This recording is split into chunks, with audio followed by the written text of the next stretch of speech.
Welcome to another episode of OutKast Radio. I am your host, Chris O'Toole, with my lovely producer, Gwen, and we have a special guest, Jen Schaffer. We're going to talk about can't talk, true crime tonight. And I am so lucky for her to be on because a lot of people have been asking about her and want to hear more. So she is going to be on tonight. Thank you for coming on, Jen. I Thank you appreciate for it. having me. Good to see you, Chris. Yeah, so we were having a great conversation backstage, and why don't we just go ahead and just do kind of like a little recap so we can tell the audience what we're talking about because I mean it was so good and it was really interesting, especially about murder, crime, true crime in Texas, especially in Houston right now with several bodies being found in the bayou. So why don't you kind of give us a little scoop on that? The Bayou City. The Bayou City's got something quite dark and sinister going on. As of the past month, the Houston Police Department has pulled 8 bodies from our bayous. Within the past year, we are now up to 18. 26.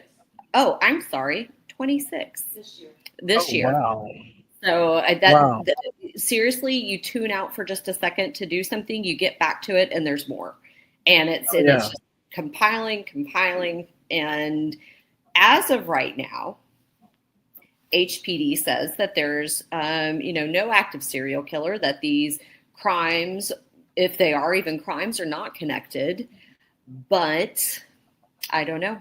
A lot of spidey senses out there are buzzing with the fact that there might be something really bad going on. And there might be a serial killer, there might be multiple serial killers, or there is someone targeting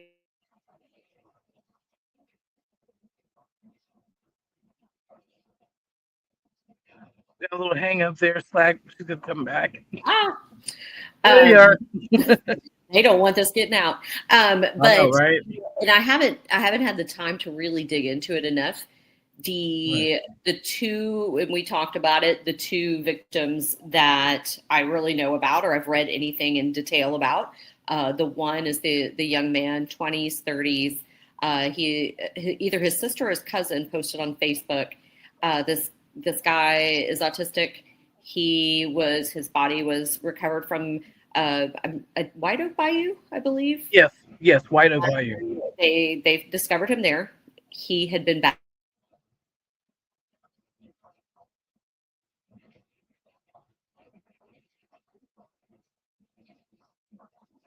We have some technical difficulties. Is young, sweet, cute Hmm. student at my alma mater, University of Houston. Go Cougs! We're having a really good football year. We always have a good basketball year. Right. But Jade McKinnis was found near campus in a bayou near campus. She's 20 years old, so she went to a little party or a nightclub or something near campus. She walked home from there alone, I have young, 20-year-old and a 22-year-old that would frighten me just in and of itself. Them walking home alone at the dark off Scott Street, which is known to be a dangerous street. But she popped into a gas station, bought some snacks. They have her on video. She seemed fine. She was not stumbling. She did not seem intoxicated. She walked back to her place towards campus, and she disappeared. And then later they discovered her body in a bayou. Yeah, and then what we talked about previously, backstage is, it seems like there was a good chance that she knew her murder, like the victim knew Possibly. It's knew her it's just murderer.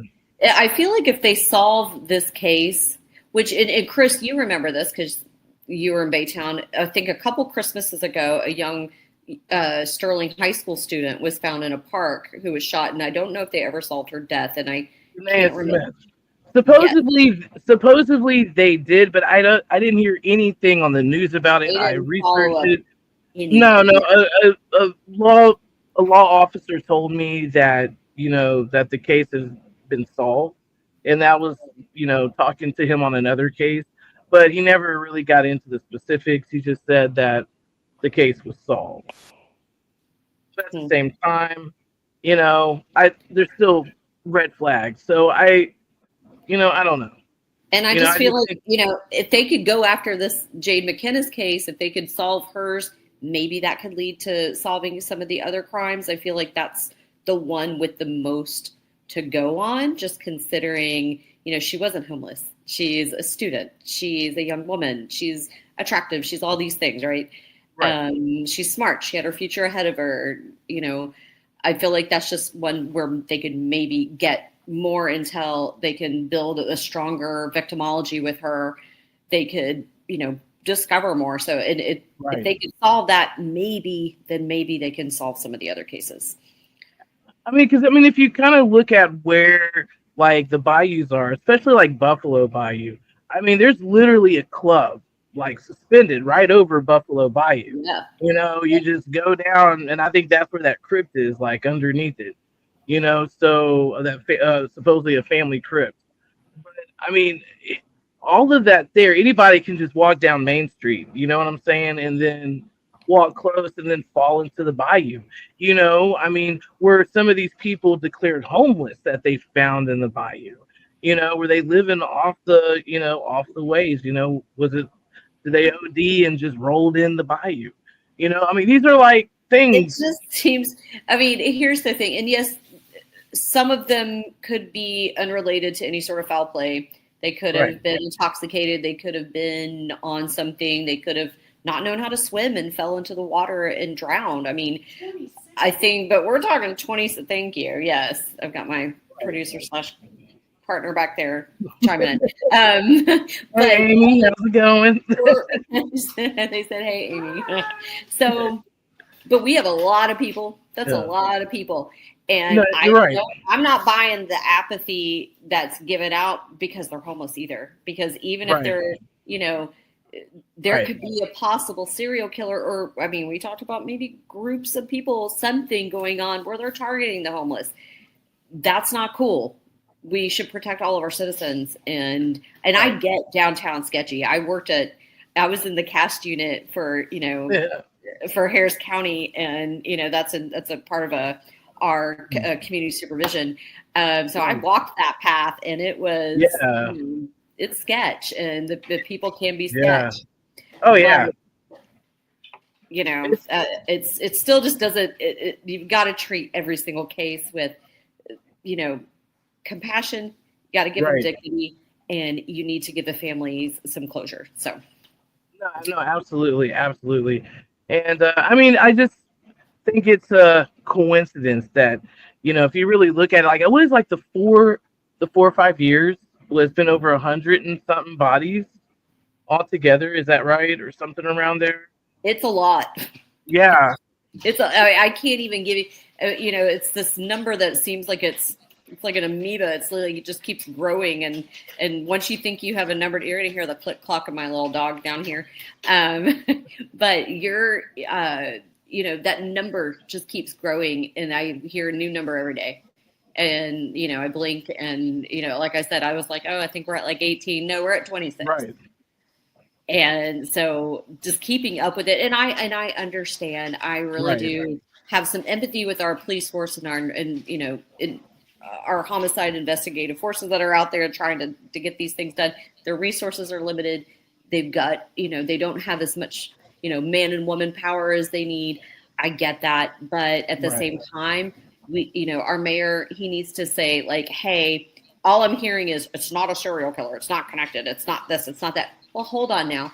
We don't know that it's not. So don't insult people by just kind of, jumping into just kind of skirting it away and just hiding it away. There's no hiding this. Like, this needs to be addressed, no matter what's happening. If you really kind of like look at the history of like serial killers, in cities, like Houston is number 2 for serial killers, because we have a scarce area to discard a body, which may never be found. We have wildlife that will take care of the evidence, most of it, especially wild hogs. Yeah. We got, then out where I grew up in Baytown, Chambers County. Yeah. We got those swampy marshes out there, and we've still got gators, and we've got, I mean, it's, Yeah. that's the Debbie and Sandy case. I mean, they put their bodies out there for a reason. This is, if you're a serial killer, if you're a killer in general, and you need to hide a body, Houston is an optimal place to do that. Oh yeah, most definitely, most definitely. And it's just too coincidental how all this is happening, unless it is a magnet. Unless that location is just a magnet for murder, a magnet for people discarding bodies. My thing is, it's like, if you want to discard bodies in Buffalo Bayou and in the bayous, then that means you want to be found. You want to make a statement. Very brazen. Yeah, it's very blatant. Yeah. Like, it's, here you go. Yeah. And if they're finding them like this, like, they're not hard to find. And that's how audacious. I mean, like, let me just, they didn't even go to any effort. I mean, even, we can chart, killings in Houston, surrounding areas. I mean, the Texas killing fields, Calder Road, we talked about it. Right. They just put those bodies out there, and then they were stumbled upon later. That was in the 1980s. Debbie and Sandy in Baytown, that was in the 80s. The case that I'll be on Hulu about, the Mary Stiles case, she was left out in the elements because Houston, does the job of hiding the bodies for you because of our elements, because of our humidity, because of our heat, because of the animals and insects and everything. And it's just, and then we could be a dangerous area, No, definitely. Like when I drove for Uber, like part-time, and I would work at night, I think I saw like the most like darkest of places in Houston. Houston is, look, I love Houston. Houston's my hometown. I just don't, it's dangerous. Okay. Houston is dangerous. You know what? If somebody is doing some road rage, just let them go. Don't even bother. Yes. Oh, Don't bother. Just disengage, because you may get a bullet in the head. I mean, I've been shot at twice, like doing What? Uber. Yeah, I've been shot at twice. And the first time I was shot at, it was on Memorial Day weekend. It was in Midtown, and all I remember was this chick, and she was drunk, and she was like, leaning out of the Jeep. She was saying like, "You better stay there, bitch, because I'll put a cap in your ass," because there was just like so much traffic, and I'm like, "Look, man, I'm not gonna like talk shit to someone who just said that." I'm like, "Okay." It's, you gotta, with all of a sudden, man, it was like snap, snap, snap, and I heard a bullet go fly past my car, and then that woman, and I'm like, okay, I drop these people off. I turn off my way bill. I'm like, there's no way in hell I'm going back over there. So I go to up north Houston, like near the Spring area. I pick up these people. Guess what? I'm taking them to the same damn place. Oh no. And I was like, no. And then about 6 months later, there was an incident where I was going to 45 in Rankin. I had a passenger in the car, and then all of a sudden, I just heard like gunshots. My ears were ringing, and I can feel the recoil of the gun, from the car, and I'm like, what the hell? And then, by the grace of God, they didn't shoot up the car, because obviously they weren't pointing in front. They were just, just motion. You know what I'm saying? Like gravity. Yeah. And by the grace of God, we didn't get shot and killed, but they did kill a woman before they tried to shoot my car up. Yeah, on the Gulf Freeway. And they shot her on the Cedar Road. And that's, when people just dying for stupid, it's just nonsense. It's just, come on, that's a portion of them are kids who are doing, who are, kids, creating these from the UV, or I'm sorry, I think it was the Houston Texans game or Astros game. They were coming back on 610, and there was some road rage. 16-year-old kid shot and killed for what? It's just stupid. It's, yeah. I mean, I lived over in Lindell Park. I live in Oak Forest now, but I lived in Lindell Park, and over there where the the train is, the light rail. I saw it looked like maybe a gang fight. I'm not sure. I'm sitting at the light and I see it, and it's this dude surrounded by other dudes, but he takes off his shirt and they're like hitting him with bats. He's not even fazed by it. He goes, takes the bat. It's one dude against these like four younger guys, right? Like the dudes are in their 20s. The one guy's in his like maybe 30s. He looks a little older, but it was a throw down. And I was like, damn. I watched it. It's like, okay, I'm kind of entertained a little bit, but I'm also scared for everybody involved. And then I'm like, okay, light change now. And it's the longest light. And I'm the first car watching this thing. And I'm like, oh, and I'm like, I don't want them to see me watching them. And then, nope. So I'm just like, okay, go. Let's just go. Man, that's totally like that. Like on Montrose, when I used to live on Hyde Park, man, that was like a novella or something. Yeah, man, something was always going down, and you see these big, beautiful $1 million condos and shit, but it was like Thriller because they all came out at night, And that was Montrose. Like you could go like one street, $1 million homes, next street, like, oh, there's a bunch of dirty needles, there's prostitutes, there's and then you just kind of go and you're like, this is the like patchwork quilt of like, yes, the Bayou City. This is it. I mean, it was so crazy. I mean, I saw some crazy stuff living on Hyde Park. I had a roommate, and we lived in an older, apartment or whatever, but it was a gated community. But he lived across the street from the sketchy ass apartment, and so the week we moved in, they found a body in the sketchy ass apartment, like in the dumpster and all that. Obviously, it was vengeance because, over there, it's like, back in the day, if you were a drug dealer, you better get like a dime. If you ever get caught having a quarter bag or something, they're going to ask you, like, where did you get it? Because you didn't get it from me and you didn't get permission to get it.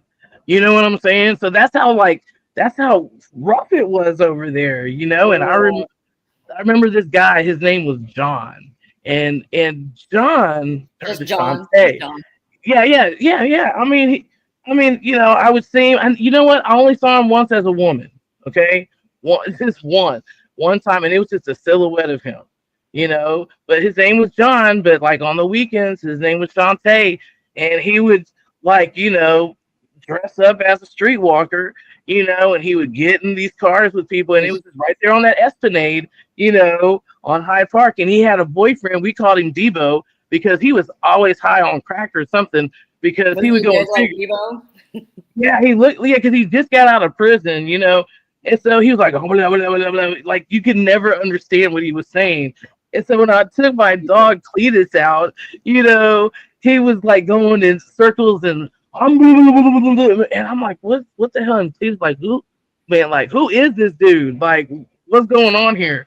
So yeah, and then I remember waking up in the morning, taking Cletus out to get ready, and there's like blood everywhere. There's just like a trail of blood going down the sidewalk, and it's on the side of the pebble wall. And I'm like, what the hell just happened?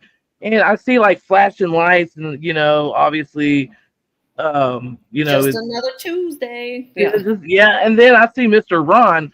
So Mr. Ron was this older man. He had full-blown AIDS. He was this really nice guy and all that. And he's just like bloodied, beat to a pulp. And I'm like, dude, Mr. Ron, I'm like, are you okay? He was like, girl, I'll tell you about it later. And I'm like, damn. Yeah. They got time to talk about it right now. So I go and I take him out, and I see this guy, doing the, what's his name? I can't think of his name. The entertainer, the blind guy. Which one? Stevie Wonder. Stevie yeah, Wonder. Yeah, he's like doing that, like in the back of the back of the cop car, and there's just like blood all in this cop car. Like, I mean, it looked like a horror film, And I was like, was this the 90s, early 2000s? This was 2007. Okay. I think it was 2006, 2007 when this happened.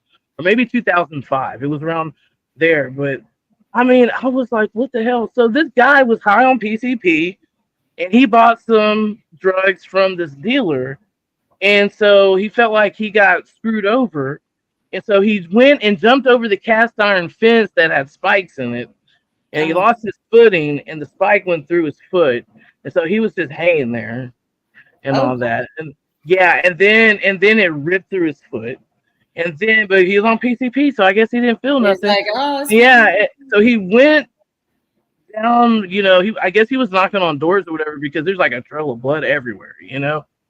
So he goes to Mr. Ron's door, thinking that that's the drug dealer's door, but it was the next door. It was like the next door over. And so he opened the door. He's like, "Can I help you?" And he just went in there and beat the shit out of him, not knowing he has full blown AIDS. And then this guy's blood is everywhere.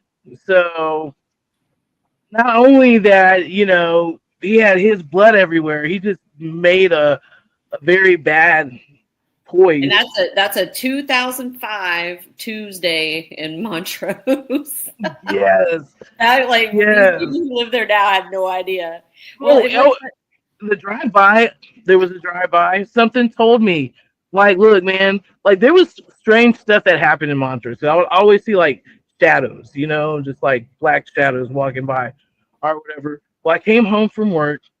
Something told me, get in the gate, get in the gate, and it was like really loud, like, get in the gate, get in the gate. So I go and I get into the gate, and right when I did that, because I saw a car going the opposite direction, it was a drive-by. They went and shot up the apartments next to me, and then like shot my car and shot some other stuff. Yeah, yeah. And I mean, if I was there, I would have probably gotten shot. well, I'm glad you weren't there. Yeah, I'm glad I wasn't there either. Like, that would suck for Well, I me. mean, talking about Montrose, and it's funny because right now I'm working on season 3 of my podcast, and we are doing, or I'm doing Dean Coral Yeah. and the Candyman. So for people who don't know who that is, and if you're from Houston, shame on you. But Dean Coral is basically the John Wayne Gacy of Houston. I can call him the Yes. John Wayne Gacy of Houston. He, with 2 accomplices, possibly more, killed 29 boys and young men between 1970 and 1973. Now, Montrose has a lot to do with this.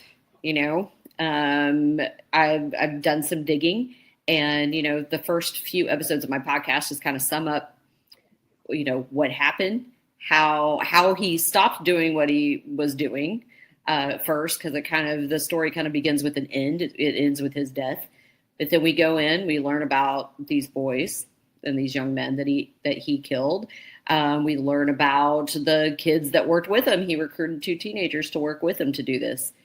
We learn a little bit about him and his background, but then there's this part of this with theories that abounded that and continue to grow. Really, the more people look into it, that Dean Coral was a part of a syndicate, so a part of a group of sex traffickers Yes. were doing this in the 1970s, and that John Wayne Gacy was actually connected to this syndicate as well. So I went on that, and I was like, okay, let me dig into this and let me see Right. what has legs.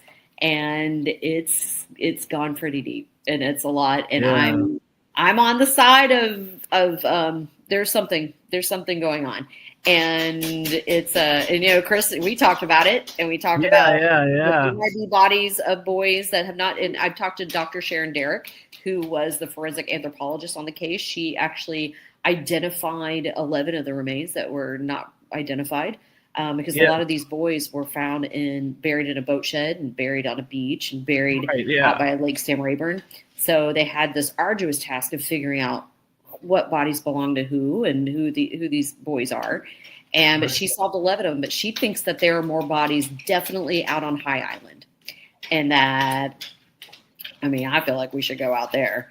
Mark Oh Scott yeah. is one of them. Mark Scott is one of them. And there's another couple victims. There's victims that, there were a lot of missing boys during this time. If you think of the syndicate that was happening, if you're following the same theory I'm following, there's a lot of boys that went missing. There was a documentary that was filmed in 1981. It was aired on ABC called Boys for Sale. These two documentary, they were young dudes that worked for ABC, these two guys in their 20s. They took the equipment, they went out on Montrose, and they met with these boys. And they said, hey, tell me your story. What's going on? And they uncovered that there was a syndicate, there was a sex trafficking ring that was happening in Houston in the 1970s, 1980s. Oh, I definitely believe that. Yeah.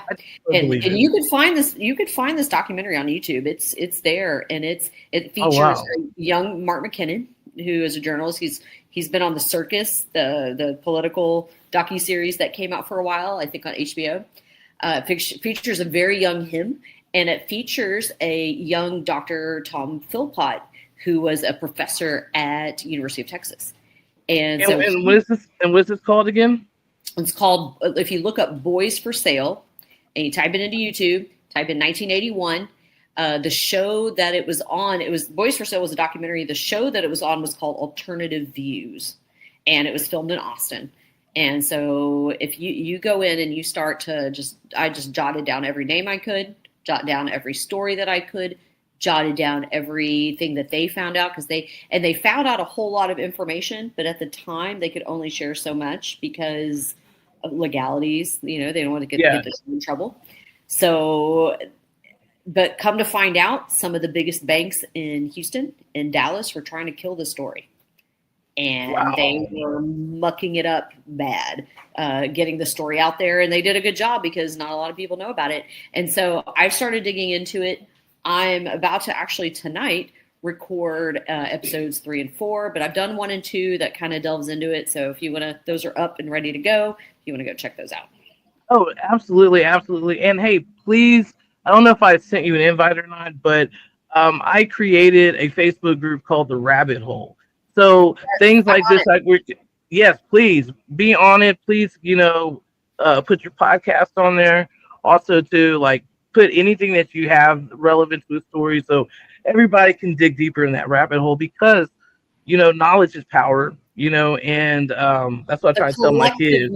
The hive mind, like we all do this together. There's gonna be things I miss, that you're gonna pick up, and that if here's my little thread, you want to go pull on that too, like. If we all kind of do it together and put together all the information that we all have. When I was in Albuquerque, I went to a Beyond the Crime podcast festival there. It was really great. And I met some really cool people. I sat down and talked with Texas True Crime podcaster. Another chick that had one, I think it's called This Is Fucked Up, was her podcast. But she's done some digging. And so I'm like, you can tell she stays up late, drinks her coffee, Jolt Cola, whatever she has, and she's just, putting it all together. I think all of us, if we all got together, we'd solve it all. Oh yeah, most definitely. The True Crime Collective. I think we could do it. Oh yeah, man. Those most definitely. I have friends. I think one of my friends, Cheryl Pelkington, she's been wanting to talk to you so bad, and is she the one with information about Debbie and Sandy, or is she just with general? Oh, you're talking about my aunt, right? Oh, I need to talk to your aunt about. Yes. We definitely need to. I need to go ahead and schedule that. You know what? I'm looking for something, and so if anyone can help me with this, I'm looking for, and I messaged you about it as well, so I'll just kind of blast it out here. I'm looking for the TV show Current Affair. Okay, it was a TV show that ran in the 80s, 90s. If anyone's good at archives and looking this stuff up, I'm looking for a 1986, 87, I believe 87, could be 88. It's an episode called Hunt and Chase, and it is the Debbie Merritt, Sandy Terrell case is featured on this show. I had it on video. I had it on a VHS tape. But you remember Ginger, my dog Ginger? Yeah. She ate it. She ate it, and so it's gone forever. So my copy's gone. I know somebody's got to know somebody that knows somebody that has. I'm hoping. I looked up the actresses that were. One of the actresses that was in it was David Maxwell, the Texas Rangers. It's his ex-wife. She was one. I think she was Debbie. And then there was another woman who was a little, an actress back in her days. She played Sandy in the dramatization. So I was like, maybe I'll reach out to them, see if they have a copy. But I'm looking for that. So if you guys out there know how to find some archive stuff and know where this is, 1987, 1988, a current affair, Hunt and Chase is the episode. No, most definitely, because that is like really good article information, even though they kind of like, kind of distorted the truth a little bit about like, what was going on. The extent of the Hunt and Chase. And and I think these games happen. I think that, it was a little, the episode was definitely manipulated, and, there was definitely some false information put out there. Right. What it does have is a lot of just like archival footage of the case from back then. And I remember it because I watched it because my dad was on it, of course. So I watched it a lot. Right. And I took it for show and tell. And my freshman year for debate class, I took it as show and tell, which is, I'm sure my teacher was like, okay, weirdo. Here's my dad, and this is murder. Where it all started. That all started here, yeah. But I watched it a whole lot. So they actually have in the show, they have the garments that they wore when they found them, the ones what they were wearing, and their suitcase and things like that. So stuff that Baytown PD, I know you got stuff, in Chambers County, I know you got stuff that they won't let me near. So yeah, but you know what? Like, there you go. I don't know. I was but pretty that would be great to find. Yeah, we've got some things in the works. I've got a producer, we're talking about a show, putting something together about it. We've got a production company interested in a sizzle reel and all that kind of good stuff. But all the footage that we can get is what we're looking for, archive stuff. Right. Yeah, and it's I don't know, it's just weird, how evidence can be overlooked. You know what I'm saying? If there wasn't anyone important involved, right? In the disappearance, right? I'm sorry. Go ahead. Well, I think we're what we know now, right? Like, so we've read a lot. True crime has come a long way from where it was back then, and I think that for me, when I did the Debbie and Sandy case, and I'm still working on it because I'm working on a book to get it all really compiled together. But I just want it to be right, so I haven't put it out there, and I've got people interested in publishing it. I just want to make sure that it's right. I don't want to mess up anyone's life if I'm wrong. I mean, I see it as a very heavy responsibility, so I'm just not going to be willy-nilly about it. Podcast, that's a different animal. I can say whatever I want. I've got theories, I've got things, but if you write it down in a book, and like, I want to make sure, everything's checked. So, but looking at the whole picture, right? Looking at the environment, looking at what was going on around it, looking at, they're so just focused on like, here's the crime, but all the context of it, it's like they forgot. And, the devil truly is in the details. So just this is kind of what I'm doing with Dean Corals. I'm like, okay, the boys went to this evangelistic temple.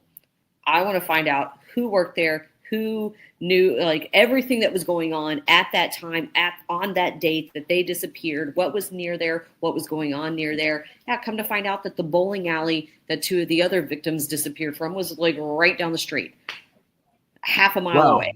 You know what I mean? So it's like, and realizing with the Dean Coral case in particular, we can even say that somewhat with the Debbie and Sandy case, is that we're going on stories that aren't necessarily fact, right? Right.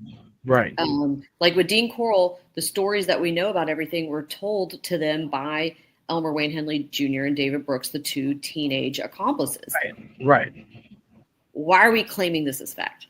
And how? Correct. How And so with the Debbie and Sandy case, we've got stories. Again, we've got stories. We've got people talking about this hunt and chase thing. People, all it is stories. So if we can't claim that as fact, then the theories the theories have to be there. Like you have to have these things called conspiracy theories, because there's no other way that you can go about looking at this. All of it's theory at this point. So if all of it's theory, then you have to compile everything into the most probable, right? Like this Absolutely. is the most probable thing. And so, conspiracy theorists get a lot of poo-poo, right? But it's honestly the only way to go about it when there's nobody that looked into it. There's nobody that documented what needed to be documented. There's nobody, so anyway, that's my little spill on that whole thing. And, like I said, like it was the first and last time that I seen Tammy, when I went over there, because, we agreed to record a session, you know what I'm saying? Because I really wanted to, help you work on the documentary. So, just compiling stuff, right? Right. Well, when I was over there and I didn't have my camera stuff set up, but I think it was the attorney, I think it was the DA contacted her. Okay. When I was there, and so did I want to say maybe the sheriff. Cheryl Leak, the Chambers County DA. Yes. Okay. Yeah. So the sheriff was like messaging her, and like if she showed me, you know what I'm saying, just saying like really horrible things, like her and bullying her is what they were doing. Yeah, totally harassing her. Basically, he was saying to her like, you want me to tell you what your mom looked like, when we found her, just really disgusting things, and then the attorney, the district attorney called, and I heard her talk to her like, just drop it. You're just making, this is just all up in your head. You're making it bigger than it is. Just drop it. And then that's all I heard of that conversation. Whose mom was murdered. Hey, just move on. Just let it go. You know what I mean? It's kind of like when I hear people like talking about horrific, like the Holocaust or slavery or something, like, well, just get over it. Like, this is like huge. Her mother was killed. I would never let that go for the rest of my life. But my thing is, it's like, why would you, as a DA, call a victim's family member? That's not business related, not case related, because obviously, calling that person to harass is, totally different thing. The one who's doing most of the harassment, it just seems like I'm so sorry about that, was basically, the sheriff, through like the. He wasn't even, sheriff of the department whenever the women went missing or when they were found. Right, he was working for, I think might have been. I heard that he was working for partly. I had to have to do my digging into him, and my dad, of course, has a big old file on Brian Hawthorne. But, it's, to me, like, why would you even talk to someone like that, like a victim or their family members or what? Like, how?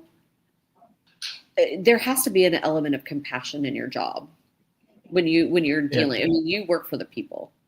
Not for, you work for the people. And I'm sorry, you're only focused on the ones who donate money to you or the ones who, who vote for you. Like everybody, when you're in law enforcement, you take care of everybody. And the same thing with Houston, whether these bodies in the bayou or homeless, I don't care who they are. If they're gang members, you have to honor, respect, take care of. It's like when you're a doctor, you have to operate on everybody the same.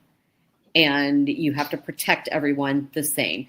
And that, I just think that's awful. And I totally agree on that. But as you know, in reality wise, that's not always the case. And especially when it comes to corruption, just what I've noticed working in the entertainment industry for so many years in the media and working for some politicians in the past. It's all corruption. It's lies. It's so corrupt. It's so corrupt. And there's corruption on corruption. I mean, when we're looking at the Dean Corll case, I mean, there's the Dean Coral thing, links to J. Edgar Hoover. I mean, like we're looking Yeah. at, and I'm going to give you one little nugget and just one little name, and that's all I'm going to do, and you can go listen to the rest. But there's a guy named Billy Byers Jr. Okay, now Billy Byers Jr. was connected to another guy named Guy Straight. They were out in California. They were child pornographers. They were sex traffickers of boys. This was boy pornographers. Like, this is what they did. They were indicted for it. Guy Straight was convicted. Billy Byers Jr. wasn't. And this is why. His dad, Billy Byers Sr., is a big Texas oil man. I mean, big Texas oil man. Big oil money. Connected to Clint Murchison Sr., connected to Sid Richardson. We're talking about the big rich in Texas. You can't touch these guys. These guys were Billy Byers Sr., Clint Murchison. All these guys were very close friends with J. Edgar Hoover.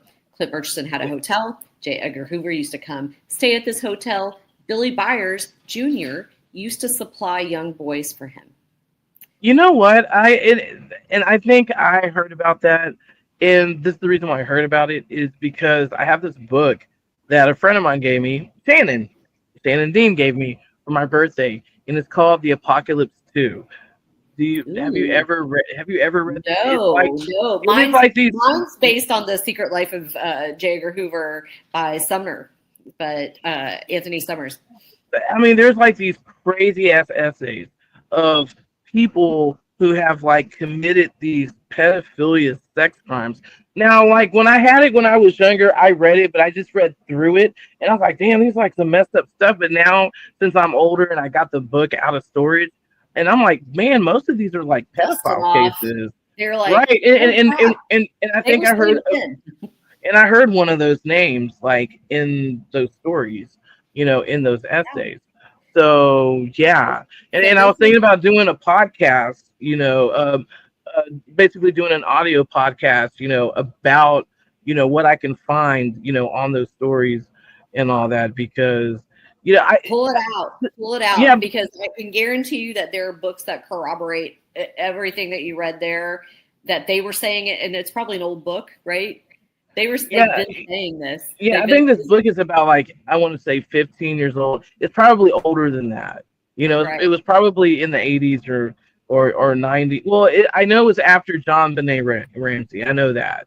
So because it had the case, Well, there's a connection there with John Benet Ramsey. Yeah. I'll give you one more little nugget, and then you have to go listen to my podcast. But there's another sex trafficker named Francis Sheldon, who had an island called North Fox Island, and this is back in the 1970s. Yes. Yeah, and he bought this island. He's a wealthy dude, trust fund baby. He built this island, and he installed an airstrip, right, for his private planes to come and fly in. Very Epsteinian. The builder of that landing strip was John Benet Ramsey's grandfather. What? Yes. And not only that, they used tax dollars to get it done too. So, way to go. Yeah, see, and like, look, even like the stuff that I kind of found out, with Bay Oaks Harbor, the history, like from the 1800s and everything. Basically, what it boils down to, what energy was saying through, the device. Basically, when you put it together, is that there was child trafficking going on within the Balin orphanage. Not only that, they were hanging children, they were killing children, they were. I want to know more about that. We need to talk about that because I want to know more about that. Yeah, and it all pointed to the I can't even the Mason. Yes, the Freemason building. So, and that used to be a schoolhouse, and for the orphanages, too. So, there's a lot of connections, There's a lot. And I mean, and that's another thing. We're a collective group of people looking into it, because I know I'm kind of focused on this little area, but I know that there's another area that's just like it. I mean, I'm kind of building a profile for what it looks like. And here's the thing: Epstein is a direct, like, that profile, right? Mm-hmm. He fits the profile, right? And it's not like Right. this, what he did has been going on for a very long time, and it's No, formulaic. you're right. It is See, so, and look, the and I whole mean, private islands, private planes, wealthy people, using nonprofits to disguise it. That is a huge one. There's an interconnected, there's pamphlets, there's leaflets. The pedophile groups were teaching the other pedophiles how to infiltrate, nonprofits and churches and church groups. They were Boy Scouts of America. These guys were taught how to infiltrate Boy Scouts of America. It started off as, of course, a noble thing. Like, let's take these boys camping. Let's learn the ropes. It was completely infiltrated. And then now you have the perversion files that documents all of the stuff that was going on. Right. And I mean, if you really look at it too, it's just like child trafficking and all this shit has been going on for centuries. You know what I'm saying? I mean, when I looked It's at been there with the world's oldest profession, if you will. Like, they've been doing it with kids, like they were doing it with women and Native Americans. They were the most affected. Here in the United States, having these Christian boarding schools, which I'm actually working on a story right now. About that, like a documentary. Yeah. I mean, it's been around, and the thing is okay. So I had a friend, and he passed away, and I remember he was telling me about his family being in some type of dark thing. They were Ukrainian, and he told me that, or I found out later, that they were Satanists, that they practiced some ritualistic stuff. He had attachments to him, but there were things that I guess his family did that was far more worse, and I think that would probably be like human sacrificing and so forth. But one thing that got me is that he would talk about the bond, and when he would talk about the bond, I would hear through ICE. The ICT is like the demonic name Baal, and so it seems like there's this cult or whatever that is associated with Baal, and supposedly they do these type of sacrifices. They'll sacrifice something, because blood. Did you read Maury Terry stuff? The journalist Maury Terry? No. But hold on one second, because this is the weird thing. This woman who claims to be Epstein's niece. No, I don't think so. Okay, so she claims to be that she's Jeffrey Epstein's niece, and that the whole family, they're Jewish, but they live a double life, and they're Satanists, and they're in the I guess the cult of Baal, and then she said it's the bond, and my friend was saying the bond, and when he would say it, his voice would change, and I just that was just a flag, there's no indication saying that there. Yeah, no, it's like you kind of check mark it, and it starts to register more. Yeah. Right. And I'm not saying that she's not. I mean, it could be a pure coincidence, Right. But I just thought it was odd that she said those things. And here I interviewed someone 4 years ago who kind of said something similar, And so, yeah, that just kind of put a red flag. Was there that possibility that Jeffrey Epstein's family is tied to some type of cultural realistic, there's a lot of theories. There's a lot of theories stuff, that a lot of high up people were. I mean, I try not to be a conspiracy theorist. I really try not to. It's a far-reaching one, and that's why when going back to Maury Terry, he's the one that links that he says David Berkowitz, the son of Sam, was not the only son of Sam. Which when you watch that documentary or that docuseries, you kind of like, he's onto something. And he was, he was kind of, you had the satanic panic in the 80s. And I do think a big portion of it was BS, but I think a big portion, you can't go hard one way or the other, right? So you can't like, oh, it's all real. Oh, it's all fake. Like, no, there's this gray area in the middle where no, there's, it's that whole adage of the devil, like convincing you, the biggest lie was convincing you that he didn't exist. But no, there's some shit that happened. There's some weird stuff that happened, that there has been some weird stuff that happened. There are some secretive, dark, sinister things going on that were going on, that probably are going on still. And it's people believing in some mumbo jumbo, I think, and they're taking it too far and they're hurting people.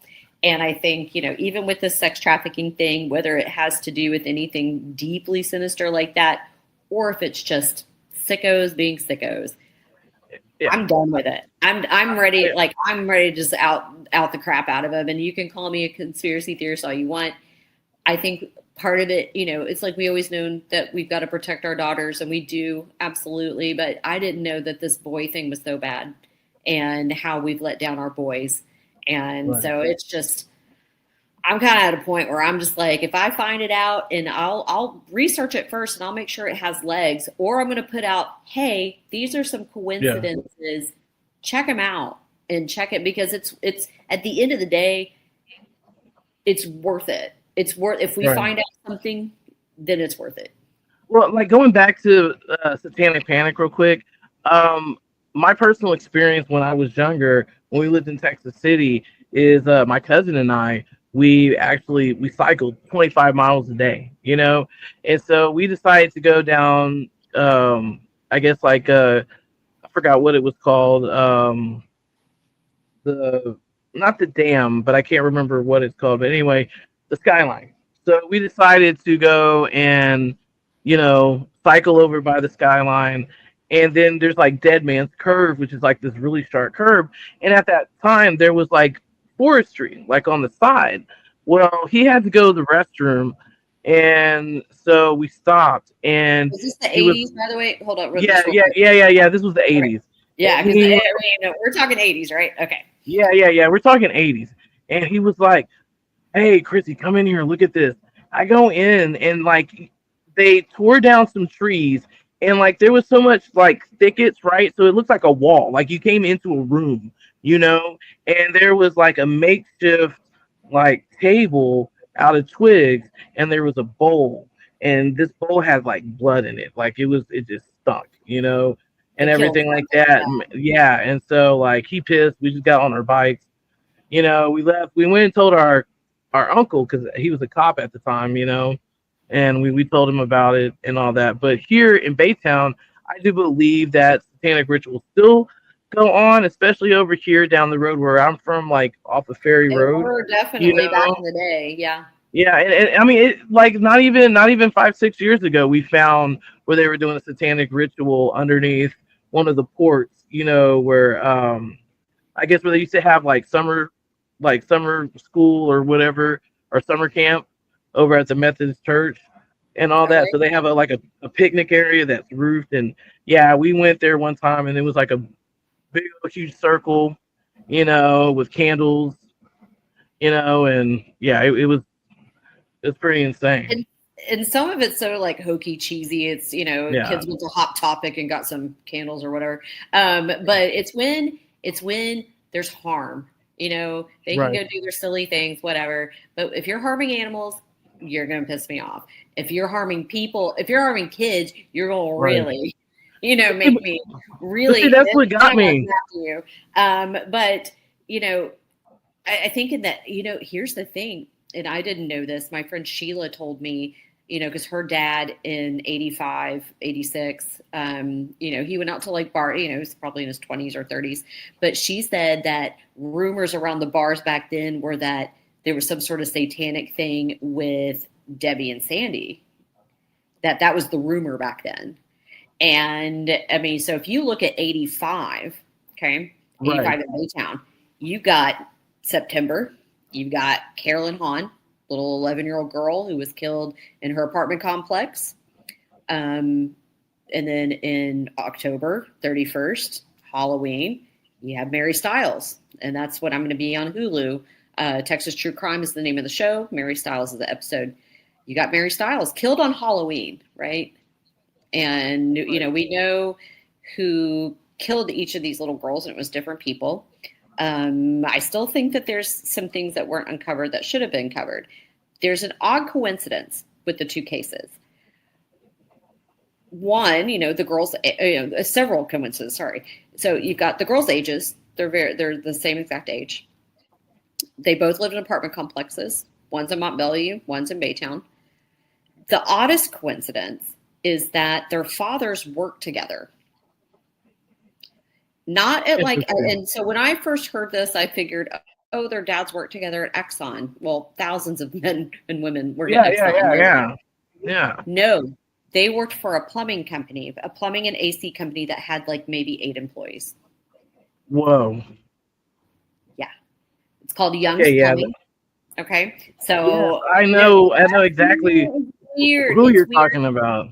And so these we actually used them a couple of times. Well, so the two dads of these girls, Gary Stiles, Mary's father, Carolyn Hahn's dad, Frank, I think his name was Frank Hahn, they both worked for them at the same time. Daughters are killed with like a little over a month of one another. They're the same age. They live in apartment complexes, you know, and then here you go. Each of their deaths are attributed to completely different people. Wow. I kind of want to see the files. Now, my dad was an officer on each of these cases. He was the detective on each of these cases, as well as the Debbie and Sandy case. Right. So, you know, I have to talk to him carefully about it. Like, I don't want to, you know, stir up anything, but, you know, and I don't want to give away what happened with these girls, because you can go watch the show and find that out. Absolutely. But all of it's fishy. All of it's fishy. And you know, it's just everything's fishy about it. And that's just, to me, is just one thing. It seemed like it's like with the HBD thing and the Bayou bodies. It's like it was rushed off. Like when a coincidence is too strong, like a very strong coincidence, there's something more there. Whether it's mild, whether it's massive, there's something more there. And I feel like it was just kind of looked over. I don't know. Maybe I'm wrong. I don't know the evidence. I just know the story, and I've passed along the story. You know, with I did FOIA on it just to see if I could get anything, but because they were children, of course, those are sealed. And especially with the Mary Stiles one, because of who was convicted of her murder, that's a whole other thing too. So, well, thank you, Jen, for being on tonight. I greatly appreciate it. And I know we could talk forever. I know, right? Because this is like good information. But you know what, Jen? Please put your information and what you're working on, and also too, you know, the Bayou murders and all that on the rabbit hole and so forth. And I'll go ahead and I'll send you a link and an invite link. Place to share it. I think that's, you know, with these other cases, you know, it's more about finding out information and getting information out there. But with this Bayou case, it's possibly saving lives. So if we could do something collectively as a community and kind of fill in the gaps. I mean, you know, don't put your life in danger or anything, but, you know, somebody knows something that can pass along something to someone. So. No, absolutely. I love always having you on. It's always been great for you to come on. I love your stories. You know, you're so thorough. You know, I know you've done your research and your knowledge, and I would love to have you back on again. You know, hey, is your episode already on? Because I was trying to look for it. No, so on Hulu it'll drop the 21st. So, and I know they'll be doing for November, right? For October. So October. Okay. What's today? The 19th, 18th? Yes, it's the 18th. Yes, it's the 18th. So it's going to be on the 21st. Yeah. 2 days. So yeah, it'll drop, right? So it'll be on Hulu. Nice. Texas True Crime is the name of the show. I did it with Tom Abrams. So he's, you know, look that up. You'll be able to find that. I think you can find it on Prime as well, and maybe Disney Plus. that'll drop then. I think they're going to do a big push though on Halloween to promote it, because of course when it happened. So Right. No, they'll be absolutely. yeah. And so I also have season 3 of my podcast, Crude, Texas True Crime Podcast. That's going to be wherever you get your podcasts, Spotify, Apple, wherever. I'm on episode, I think it's 8 or something. I don't know. I know that I'm about to record part 3 and 4 of my little syndicate trip that I'm going on, so you can follow me along with that. We're working in development with that as well, bringing that to television, as well as the Debbie and Sandy case. And I'm also compiling all of it to put in a book that I'm going to release. So it's tentatively titled The Candyman and the Syndicate.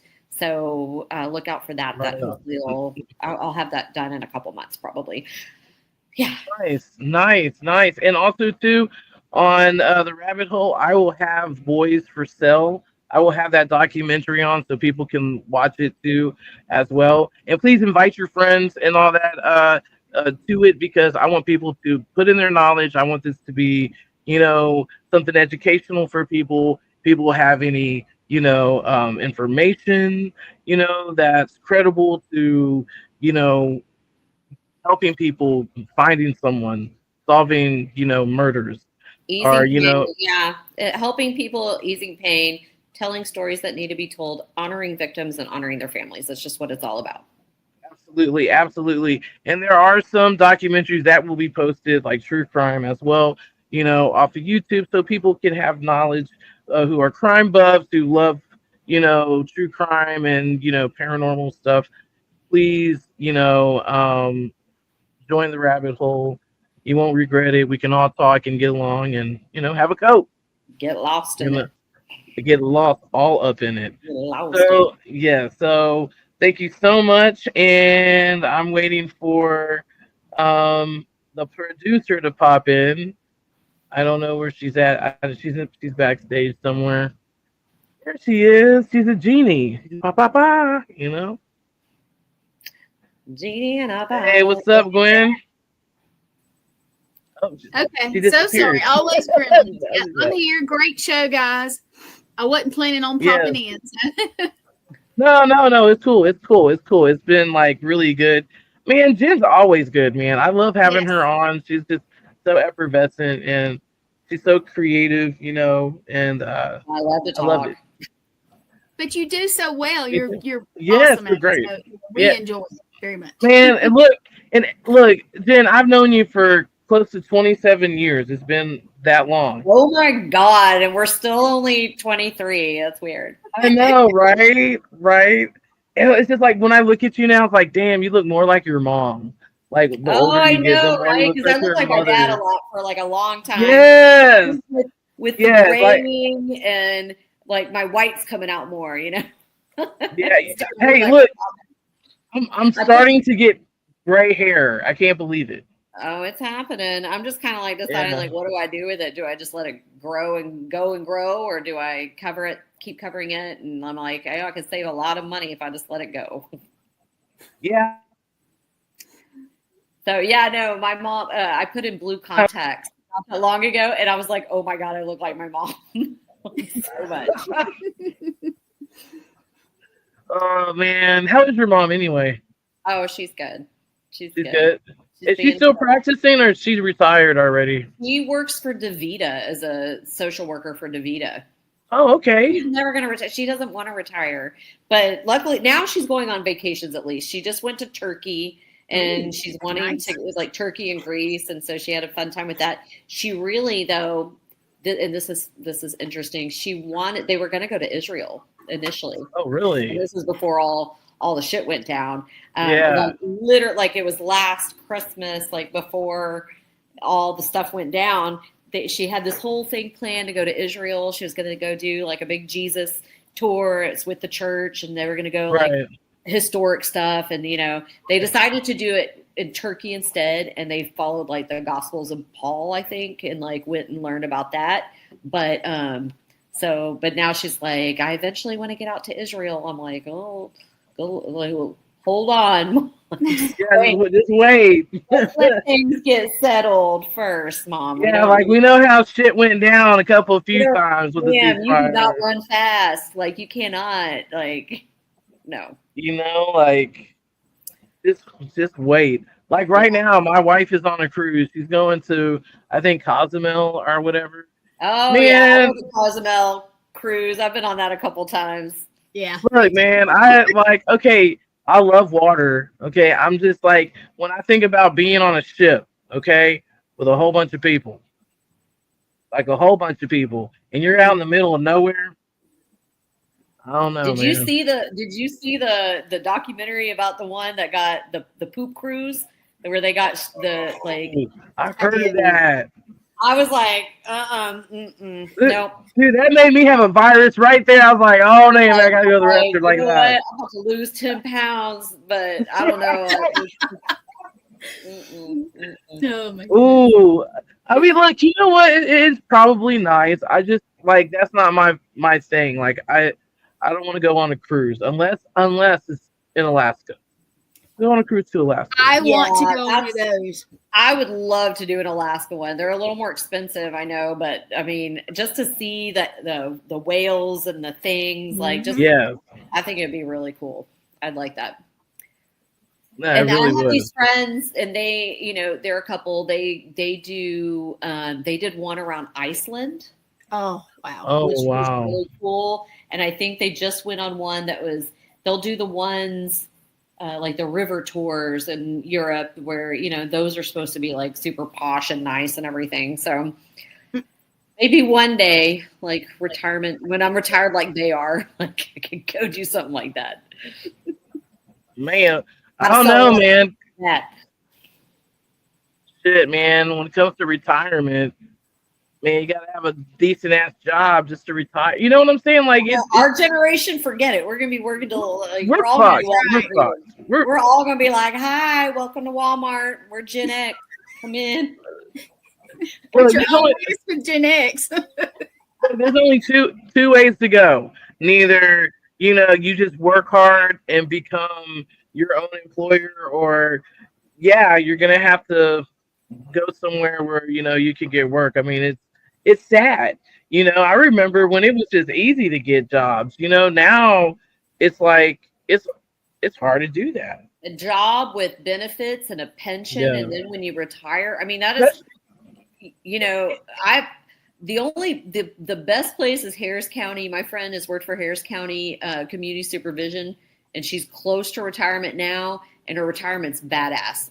Like, but you know, while you're working there, you know, you're not paid a whole lot, like, you know, but the best part of it was the retirement. But you don't see that anymore. You just don't see that the same way. No. Well, no, I mean, because we're just screwed. We're screwed because I mean, is going to be. Yep. Our checks and balances for our government is just not okay. You know, I mean, there's a repeat. Okay, our entire lifetime. I mean, I'm, you know, what, we're both pushing 50, right? Like, we've never had it. Yeah, but I mean, at the same time, we can't just make it worse. I mean, look, supposedly the tariffs that are being brought in, oh, it's good for it's good for, you know, it's good for America, it's good for this. No, it's good for the rich who are getting a piece of that.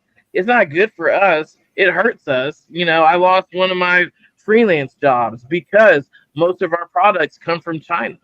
So I'm expendable because I'm freelance. So, you know, they let me go. You're more than they want to spend is what, like, when they can get it cheap. Yeah. And then I have a friend who owns like a really well-respected processing company who makes like mics and all that, condenser mics and shit, you know, for studios and everything. And I mean, like, well-known artists used her stuff, and she was forced to sell because she had to everything 100% comes from China, like all her components, you know, for the processors, you know, for the mics and everything. And so in order for her employees to keep their job, she was forced to sell and retire early. You know, and when you hear forced retirement, you're like, I mean, we're living a day and age like someone's wanting to work and you're forcing them to retire. Like, you know, I had to retire because of an injury. And I will tell you, I went from working in the hospital, then I was a paramedic for years. I got injured, and then I had to retire. And now with certain things, I can't go work a 9-to-5 job because my body just won't let me. But it sucks having to retire either way. And having an injury or an illness or anything, you know, you know, when you hit our age, your joints are like, I'm not doing that anymore. You know, I work at a wine bar at nights, and just opening a wine bottle at this point, I'm like, my elbow is just my whole arm's gonna fall off it eventually. But like you just your joints are like, I'm not doing that. I'm not doing it. You could want to do it all you want, but I'm not doing that. And it's just like, man, and the limitations of your body, it's just a real thing. Yeah, I mean, look, it's not for the weak. I'm telling you. I think I would have been okay. And, you know, a little bit more years on me if I didn't take that damn Moderna shot. That's what fucked me up, was the Moderna shot. You know what? I have to do think like the correlation of after I took Moderna too. And I haven't had any sort of, I had to take it because of travel. Like you had to, like that, like we were going, we had a thing where I think we were going to Cabo, and I had to get it before we could go. Like you couldn't take your flight. And I'm like, I don't really want to do this, but okay, whatever. And I mean, if I start to kind of joint my, like kind of combine like my joint pain and with that, there probably is definitely, you know, a correlation there.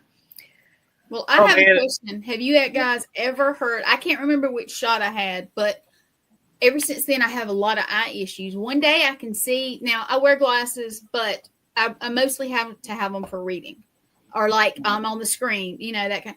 Have you ever heard of anybody have eye issues? Yeah. Have a what issue? Eye issues, because one day I can see pretty decent for me, then the next day I can barely. I mean, it's weird. It just kind of, it's day to day. And my eye doctor says, oh, everything's fine. And I'm like, well, there's one thing that I know people that's had issues, but I don't know about eye issues. And I'm just, so, like, I don't know if it's from the Moderna or not. Everything's connected. Yeah, it is. I don't know if it's from the Moderna shot or not, but the doctor, when I went to the eye doctor, he was concerned because my left eye got worse. And so he was like, okay, well, because they put me on, was it prednisone or whatever, prednisone, and it will mess up your eyesight for a little bit, but supposedly when you get off of it, your eyesight goes back to normal or whatever. And so my eyesight never really did go back to normal, my left eye. It's hard when you hit our age bracket because stuff does start to fall apart. But you wonder though, has it been made worse? Like, has it escalated because of, I mean, we're the generation of all the vaccines when we were kids. Yep. We are the generation of antibiotics being prescribed like it was it's candy. I mean, it tastes like candy. We were drinking that pink stuff. Yeah. You know, I'd like sneak in there and get a little more. Give me a shot. Like we are the over medicated generation of like 70s, 80s kids that we were poked and prodded and prescribed stuff. I mean, I was prescribed Vicodin for tonsillitis. You know what I mean? Like they were over prescribing everything. And to get Vicodin now is like pulling a teeth out, man. Dude, your arm can fall off or get it, and they don't. Oh, take some ibuprofen. It'd be okay. Oh yeah, no, I had here's some Tylenol. Tylenol 3, and I'm like, when I hear my other friend, my sorority sister, she's like, "You didn't get morphine." I'm like, "You didn't get morphine?" No, I don't have that kind of insurance, obviously. But like no, they say like, "Here you go, take your Advil." You can alternate Advil and Tylenol, and I'm like, that sounds like a lot of pills to take. And there are people like me who are sensitive to a lot of medications, which I blame on having them all those years. I can't even take Benadryl, which is, who can't take Benadryl? I can't. I can only take Tylenol. I can't even take Advil. I can't take A Tylenol. Benadryl is sleepy time. Like I need to take it at like 8 p.m. to get up at a decent hour because it gives me leg cramps so bad that we thought I had an aneurysm in my leg. We did. Wow. We did. And we couldn't figure out why because now I've had restless leg. I want to say in the past couple years, and I've never had it before. I mean, like when you're a little kid, I had like shin splints and growing pains in my legs, which I always thought was crap because I'm so short. I'm like, why do I have all those growing pains then? But more and more restless leg syndrome, like every year it seems to get worse. And if I take I think a melatonin will give me restless leg. I think any sort of PM medicine will give me restless leg. Benadryl will give me restless leg. Yeah. See, well, you guys, I mean, I know we love talking, but I'm going to at least cut play my commercials and get us off of here. And you guys can talk. I'm going to go. I'm getting my master's right now. So I've got a test I need to get ready for. So, all right. Hey, congratulations. Say good night, you guys. So, let me know whenever you want to do this again. It's fun. Bye. Thank you so much. All right. Yes, all right, absolutely. Good night, everybody.